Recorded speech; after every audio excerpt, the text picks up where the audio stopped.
कुठलं असतं. सावळबाईंच्या बोलायच्या खर्च करून बापाचं 12 वाजलं असतं. इंग्रजीचं मास्तर वर्गात येतात, पोरी बघून बिचारा घाबरायचं. काय शिकवायचं, कसं शिकवायचं त्याला त्याचं कुठं कळायचं.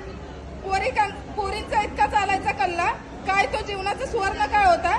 आता संसार, पोरं, नवरा, जबाबदाऱ्या, जीवन निघून चाललंय करता करता. कॉलेजमध्ये प्रवेश घेतला तेव्हा जीवनात कुठं काय करायचं हे थोडी कळलं होतं. ती धमाल, मस्ती, प्रत्येकाची कमाल हेच लाख मोलाचे क्षण होते. पाखरं येतात, किलबिल करतात. आमचा नुसता कल्लाड असायचा.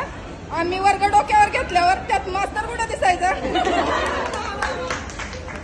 वर्गात मस्ती, कॅन्टीन मध्ये कुस्ती, आम्हाला पाहून मास्तरांना जास्ती. अभ्यासाला होता कुठे कोणाला वेळ, आमच्या पोरींचे न्यारेच खेळ. आयुष्याच्या खडतर वाटेवर आम्ही स्वार होतो आनंदाच्या लाटेवर. तेच दिवस होते जगण्याचे खास, हृदयाच्या कप्प्यात जपलेत आजही हमखास.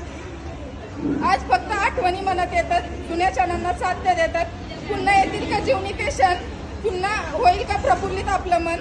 दूरवर आपण निघून आलोय, आता संसारी आपण रमलोय. जबाबदारीत खेळ खेळताना या क्षणांना पारखे झालोय. कधीतरी असंच भेटत जा, मनातलं इतकूच सांगत जा. पुरकून उडून जाईन जीवन, मैत्रीला वेळ नक्की देत जा. मैत्री आपली जगात भारी, दुनिया बघत बसल सारी. अशीच आयुष्यात करत राहू कमाल. या